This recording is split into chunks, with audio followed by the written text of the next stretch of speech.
Welcome in. Welcome to Follow Everton. This is Chad coming to you from the States. My major mate, my Corey. Corey's here. How do we feel, Corey? I'm nervous about this one. Nice to see you, Chad, mate. I don't see much at the moment. I said last week that my positivity had kind of been drained from me after the Southampton results. Yeah, I do think we can fight for the draw, but it's not going to be a pretty game, let's be honest. Okay. We have a lot to get into. We do take on West Ham in about 35 minutes. We're going to be with you for 30. Oh, we got, come to the stage. Stevie. Hey, welcome in. Where are you Hey at? there.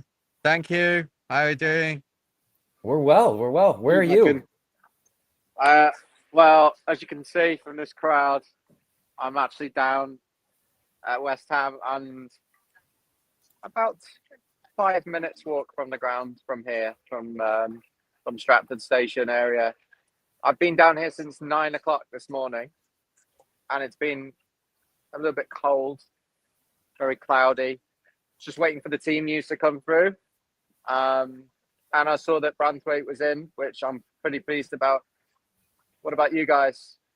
Yeah, we haven't even touched on the lineups yet. So what's the mood? Have you run into other Blues down there?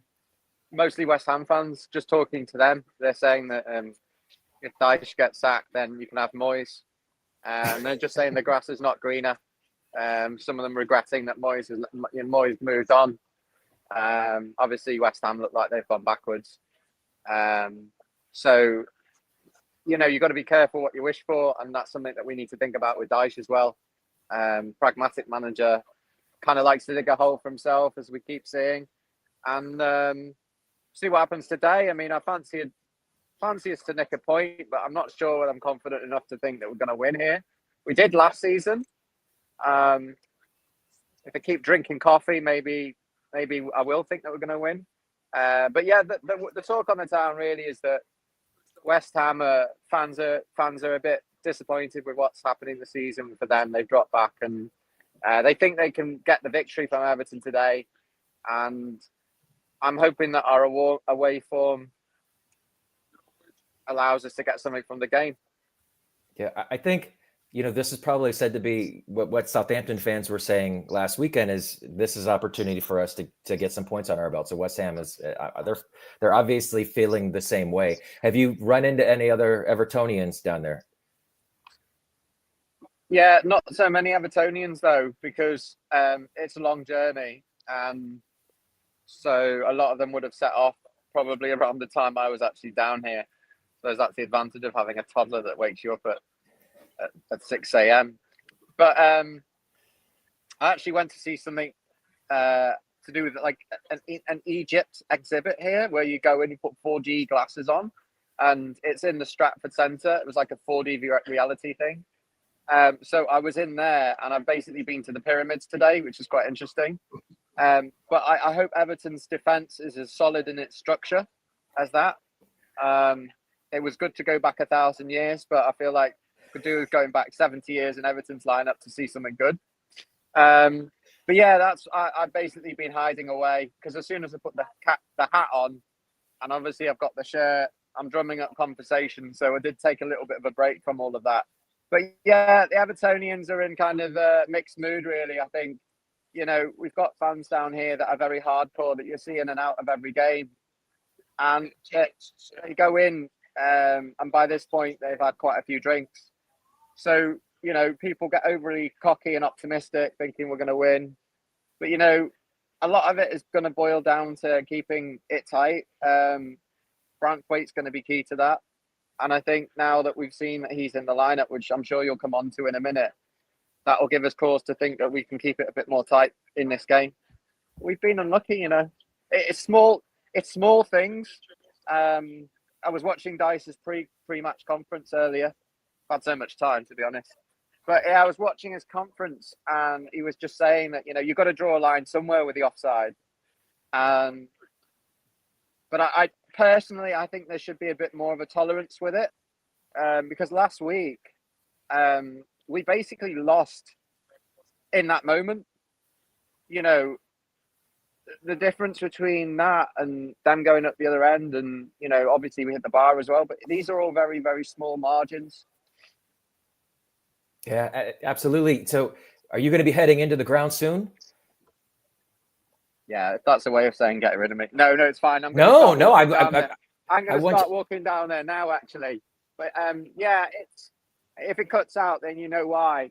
But I don't know whether people are familiar with this, but basically the Olympic Games was hosted in this. This was the main stadium for the Olympics in 2012, and I actually went to the opening ceremony. So this is throwing back some memories.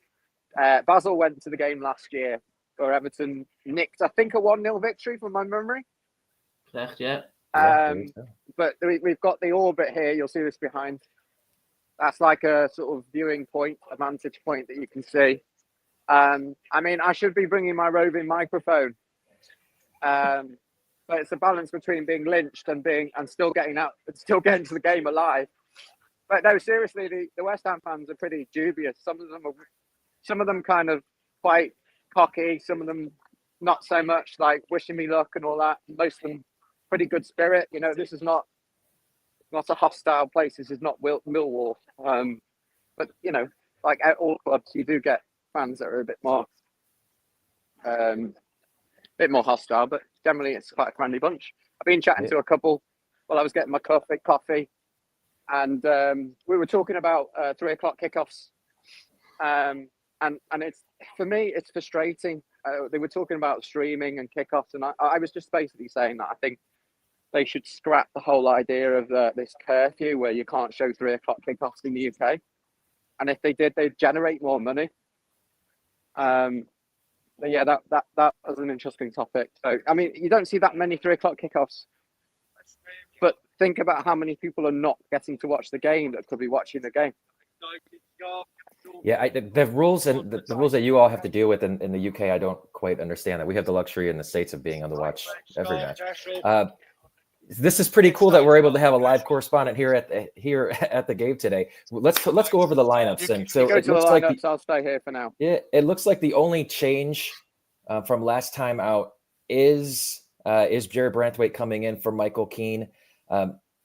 Corey, what's your thought on this? Is this the right approach from Sean Dyche? Yeah, it is. I've heard a lot of people go through all sorts of changes on the team, like a lot of revolution, changing a lot of players' positions, Patterson there, Young, etc. We need to start small, evolution, not revolution. Bring Branthwaite in. Now, if that puts a rocket up Mikalenko's backside, defence massively sorted. If that closes the gap between midfield and defence, it allows other players to play a little bit better as well. So we just need to make that one decision that we've all been crying out for, and we can judge it from there whether we need to make more changes in the team going forward. Stevie, are you as excited as we are to see Jared Branthwaite back? This really feels like the one piece that's been missing over the last several weeks. Yeah, I hope we don't regret our thoughts here. I mean, obviously Keane has done a pretty good job, but Branthwaite is a quality player, and if he doesn't get the side, then there's a threat that someone just comes in for him in January and he gets frustrated. I'm all for competition for places, but when you have a player of that quality, we saw. I mean, I don't know whether you know the stats. The stats are far better with Branthwaite in the side, and it speaks for itself. You need somebody who can play the ball out, step out. He's got the pace. So I'm excited to see him back in the lineup, and he had to do it at some point. So we've got a lot of fixtures coming up in December, like all of the sides. So I'm sure that we're going to see people in and out regardless of their form performance anyway. So there'll be a place at the back for everyone. But yeah, really excited to see him back in the team. Obviously, I get more excited about what happens up front and our attacking prowess, and hopefully we can do today to West Ham what we've done to the likes of Brighton away. And but I'd be happy with a 1-0. To be honest with you. Yeah, that sounds great. I've been really excited about the prospects of Jared Branthwaite sharing the field with Ilman and Dye, having the new elements of the attack with hopefully Branthwaite, Tarkowski able to lock down the defense. The other big change that I didn't mention previously was Dwight McNeil is out and apparently not fit for this game. Decore is going to slot in that attacking midfielder role, that midfielder off the striker. Corey, How do we feel about Decore? He's been playing more in that midfield too. Dyche is pushing him back up higher up the pitch. Yeah, I think he's reverted a bit to what he thinks is safe, what he's used to. Obviously, he done really well when he first come in with Decore in that position. I myself, like probably a lot of Blues, would want to see Njai play that number 10 role with the likes of Harrison and Lindstrom out wide. But it's not something that I'm going to get too upset over. Like I said, he's probably going for something a little bit more safer. I understand why he's doing it. Like I said, evolution, not revolution. Try little things first before making drastic changes. And the most important thing, before you touched on it, is Jared Branthwaite coming in. That is the biggest foundation from which we should build our game around. Without him, we really struggle defensively and offensively. So, yeah, look, I'm okay with it. It's not a massive issue. I'm happy to go with it, at least for this game, and see how we can do. Stevie, Sean Dyche didn't give Beto the start today after, looking good in his last couple outings, really providing some vigor and some enthusiasm. Are you surprised that DCL gets a start? Not really, but I kind of wanted Beto to start today. I just felt that it was about time. I felt it was about time that he got a nod. I mean, he's been incredibly kind of impactful as a sub. But come on, give the lad a chance. I mean, Calvert-Lewin has missed chances. We all know what's happening behind the scenes. We know he won't be here next season. So I think that Beto, give the lad a game. It doesn't make much sense to me. I feel like Dominic Calvert-Lewin, we have not seen the best from him after starting reasonably strong this season. He feels like his performances have tailed off. If you're just joining us, we have 122 of you on. This is the West Ham pre-match. We have a little bit of a special occasion where Stevie's down at London Stadium to give us a preview live. As fans are walking in, Stevie, what is kind of the general mood? You had mentioned a few minutes earlier that their fans are probably not exactly happy with where West Ham are currently slotted this season. Yeah, if you just joined me, I've been down here since the crack of dawn, chatting to a lot of fans in and out of coffee shops, and that's why I'm feeling a bit optimistic about Everton's chances. No, seriously, West Ham fans, some of them saying that the grass is not greener. You can have noise if Dyche goes down. We kind of wish that that he was still with us. But general consensus is pretty neutral. I think both sides probably feel that they're not going to be in the position that they are come the end of the season, that they are where they are. West Ham obviously won't be pressing any panic buttons. They haven't had the threat that we've had as being sucked in. It's still early doors. But remember, Everton have had, Everton have had the easiest run, the aggregate average easiest run. And this is something I was chatting to a fan about. So basically, we've had the easiest fixtures of all 20 sides. So if this is where we are, we need to do better. And how can we? What's going to change? Those are questions that I can't answer right now if we're not willing to change better. But at least Branthwaite's in there, and that could be a big thing for us. He's not really played this season. Yeah, this feels strangely pivotal for a match in November. It feels like we have a lot riding on this. Jared Branthwaite coming back into the side. But also at a time when we're going to head into a really difficult part of the fixture list and later this month and into December. If we don't nick a result here today, is this the beginning of the end for Sean Dyche? Corey, I'll turn it to you first. We touch on this all the time, don't we? We're very much in a limbo space at the moment where I just don't think anyone's going to press that fire button on Dyche. Number one, because the board that we've got in aren't really a proper board. We don't want to make that decision. Number two, the Freakins coming in, they probably want to do their own thing, so you don't want to make a change for them to kind of hinder them when they come in. And also number three, the fixtures that we've got in December are absolutely terrible.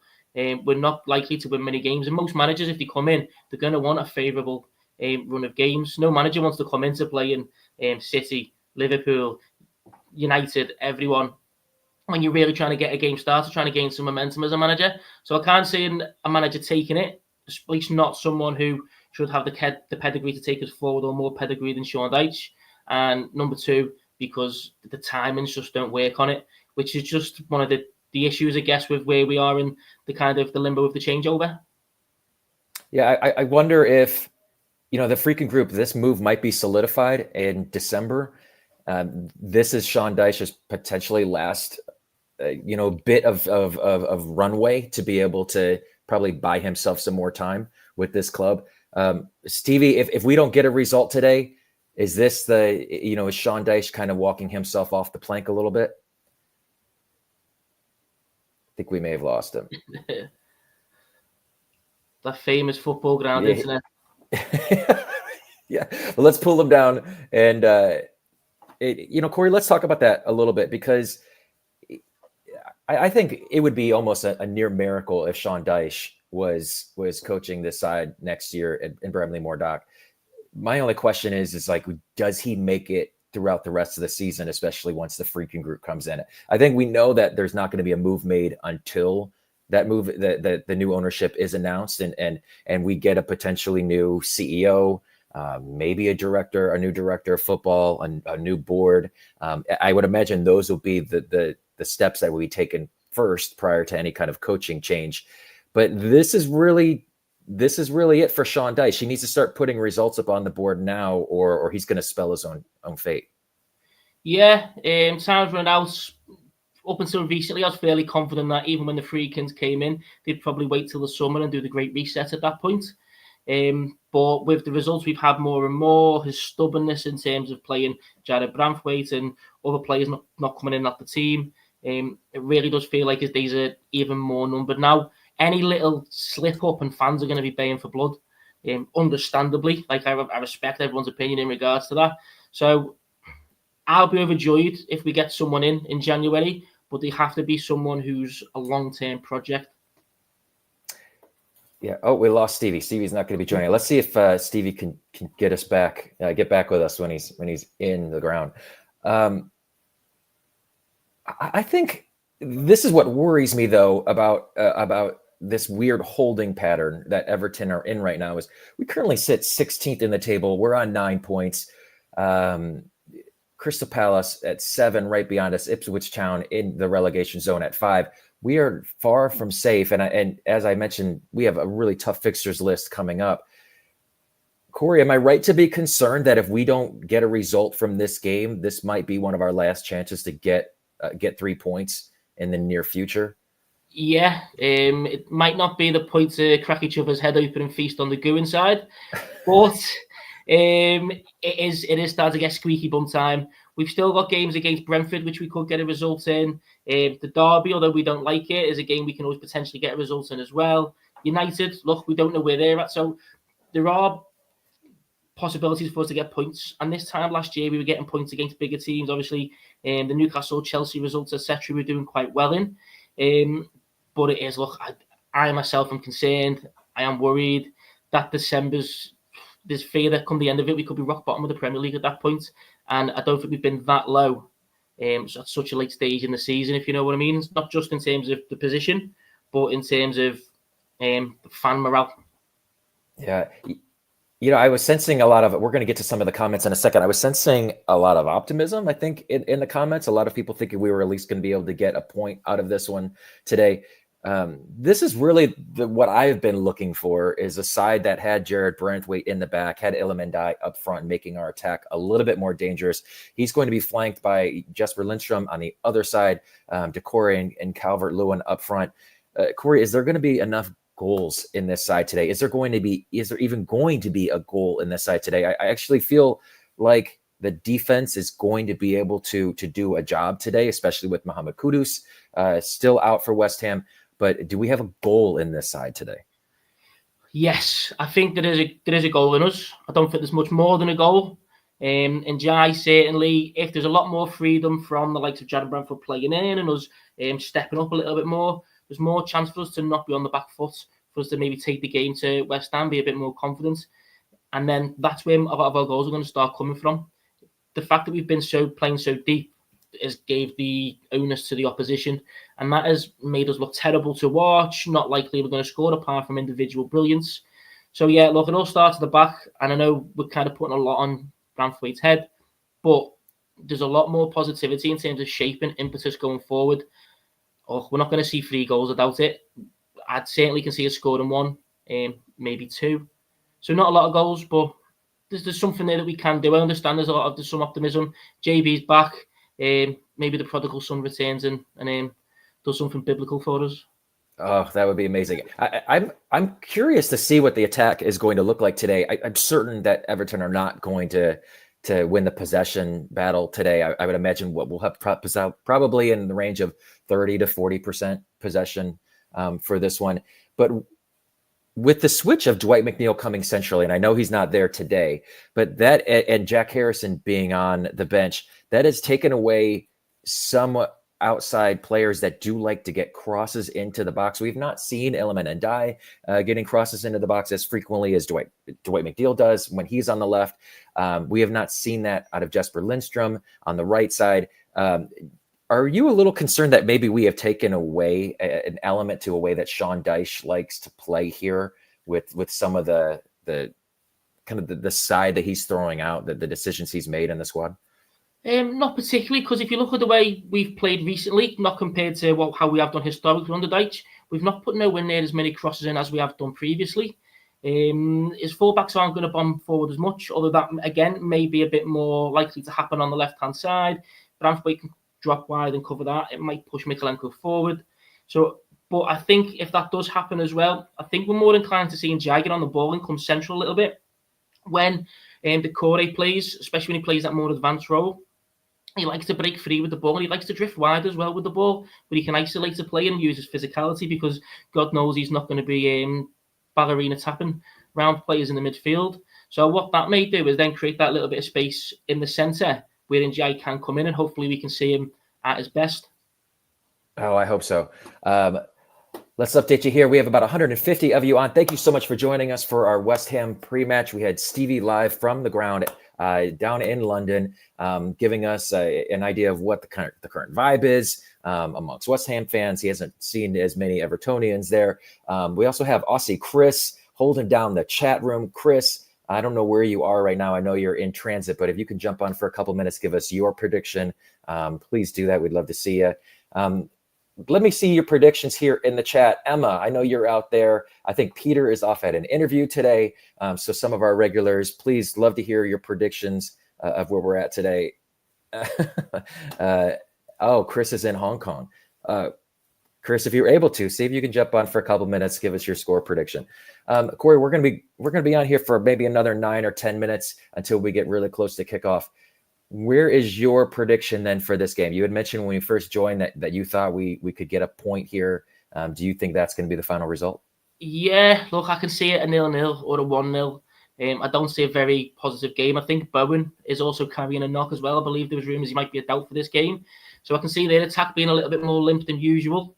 So they may try and be a bit more defensively solid as well. So I can see it being a fairly cagey affair. Not the best game, although with us these days they never really are. So yeah, look, if there's not a draw, there'll be 1 goal in it. I'm going 0-0 or 1-1. Fantastic. Let's bring him in. Aussie Chris in transit. Chris, where are you right now? I am in Hong Kong in an international terminal. It's getting nearly 11 p.m. at night, Australia time and China time. So I'm just kind of killing another 2.5 hours here, charging all my electronics. I'm going to watch the game here in Hong Kong while waiting for to board the flight. So yeah, that's where I'm at. Follow Everton has gone international. Aussie Chris is in Hong Kong on his way back from the States. He himself is our international correspondent traveling the world. All right, Chris, give us your prediction on this one. So I haven't had too much time to look over West Ham and how they've been playing, but they seem to be really out of sorts. There's been a lot of conversation about Lopetegui might be out of a job if they lose. So I think they're going to be up for it, but they also just, as a squad, don't seem super chuffed and excited right now. But let's be honest, neither do we. I think it's certainly possible we could nick a win here, but a draw is also quite likely. I think, especially with Branthwaite in the squad, I see us having a little bit more zest and zip in the midfield because we have him backing up the players. So I think at minimum a 1-1 draw, more likely a 2-1 last-minute result to us this time. Wow, that would be amazing. Let's see. Mr. Toffee, he says we're going to nick it 0-1. Mr. Blue Skies, a 1-1 draw with DCL. Who's the most likely goal scorer today? Corey, what are your thoughts on that? Njai mentioned earlier about him finding little pockets in midfield if he drifts in. The Corey dropping out wide, maybe Michaelenko on the forward and giving him that space. That's who I see getting most of our chances. If he doesn't score, he'll assist in my mind. Yeah, I'm really hoping we get a good game out of Jesper Lindstrom. It feels like there's been really bright moments with him. There's been other moments where he does seem a little absent on the pitch as well. Chris, do you think we're going to see the best out of Jesper Lindstrom this season? I'm not sure what his best looks like. He did have spurts, I think, against Southampton in the first 15 to 20 minutes, but it's almost like he doesn't know how to. It's almost like he doesn't know how to dance and interact with his teammates yet. So you can tell he's got the energy, but he just hasn't put in all the pieces together. I don't know if a game like this will be one where I imagine West Ham are a little bit more closed at the back compared to Southampton, where there was a lot. The game just felt slow, and a fast player can kind of do a lot with it. The one who I think, funny enough, and it's kind of left field, but I honestly think DCL, with his track record of scoring against West Ham, will come out of the woodwork and surprise us, because that's just about right. We said Beto, he should just be transferred out. He's not going to get a game again. DCL was doing well to the end of the season. All of a sudden, DCL, get out of here. We don't want you. Beto, we need you. It feels like it's one of these topsy-turvy spins where this should be just fitting and a perfect narrative for DCL to come in and get a goal today. Well, when we sit 16th in the table, you could imagine there's going to be some anxiety amongst the Blues. Oh, yes, there's anxiety everywhere, and justifiably. Whoever loses today should get fired as a manager, but West Ham will fire their manager. Everton won't. Wow. Yeah, I don't think Everton in our position to sack Dyche. As we talked about that a little bit. Going back to Jesper Lindstrom, it feels like Everton is the perfect place for him because he is like a half of a player. I feel like we have so many people in this squad that have elements of what could potentially be a really nice, Premier League footballer, and instead we get people who would have some pace or can play a good through ball or just kind of think the game the right way, but are not able to put it all together. Do we think there's a player in there? Do we think that we have the option of being able to buy him at the end of the season? Do we think that Jesper Lindstrom could potentially have a future at Everton? Yeah, Corey, I think so. I think his fee is less than 10 million. So number one, that's a big positive if we do decide to go for him. But when I've seen him play, look, the lad's got pace. He's got good acceleration, so he can beat a man. He can break a line, which is something that we don't really have. And we've seen he can put a ball in. Technically, he's very, very good. So pace and technical is something we don't have too much of. And I think he can be a very good player. He's just shown a lack of consistency, which players in our team really haven't shown that. And he's not really given a massive run of games either, especially when you play out wide. You're kind of isolated sometimes, especially if you come on late on trying to do one thing, or if we're chasing a game. So he's not given a chance, and I think if he gets a good run of games, look, he might not be in jar, he might not set the world alight, but he could certainly show that he's a good, solid player who, in a more progressive team, which we hope to become, he could be a good part of, especially at such a low fee. Yeah, I'm really interested to see what he looks like over the next few set of games, only because January is coming, and I think we've all seen the rumors of what Tom Fellows is his name, the right winger in the Championship, who looks like he is able to be progressive with the ball, get crosses into the box. It seems like a player that Sean Dyche would really like. So I would imagine if a move is able to be made for a player like that, then opportunities for Jack Harrison on the right, opportunities for Jesper Lindstrom on the right are going to be fewer and far between. Aussie, Chris, would you like to see us make a move on the right side? I mean, I think we all agree that Everton need to bring in fullbacks, but I have not seen many rumored. What do you think? Do we need to make a move at the right wing position, the right midfield position, or should we be focusing on fullbacks?